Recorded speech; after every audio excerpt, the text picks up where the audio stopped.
যুক্তরাষ্ট্রের পর এবার ভারত ও অন্যান্য এশীয় দেশ থেকে নির্বাচিত পণ্যের আমদানি শুল্ক 50% পর্যন্ত বাড়ানোর সিদ্ধান্ত নিয়েছে মেক্সিকো। চীন, ভারত সহ যেসব দেশের সঙ্গে মেক্সিকোর বাণিজ্য চুক্তি নেই, আগামী বছরের 1 জানুয়ারি থেকে তাদের উপর নতুন এই শুল্ক কার্যকর হবে। মেক্সিকোর প্রেসিডেন্ট ক্লদিয়া শেনবাউমের সরকার গত বুধবার এই সিদ্ধান্তের অনুমোদন করেছে। নিজ দেশের চাকরি উৎপাদনকে সুরক্ষা দিতেই এই পদক্ষেপ নেওয়া হয়েছে।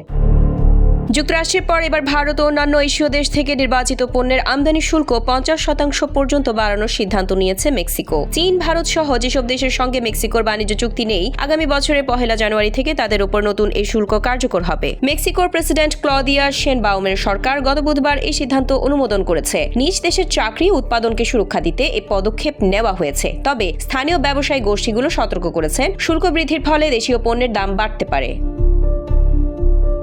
নতুন শুল্কের আওতায় এসেছে অটো পার্টস, লাইট কার, খেলনা, পোশাক, টেক্সটাইল, প্লাস্টিক, আসবাবপত্র, জুতা, স্টিল, গৃহস্থালী যন্ত্রপাতি, চামড়া পণ্য, অ্যালুমিনিয়াম, কাগজ, ট্রেলার, কাঁচ, সাবান, কার্ডবোর্ড, মোটরসাইকেল, পারফিউম ও প্রসাধনী। দেশটির এই সিদ্ধান্তের ফলে ভারত থেকে গাড়ি রপ্তানিকারক বড় কোম্পানিগুলোর ক্ষতি হতে পারে প্রায় $100 কোটি।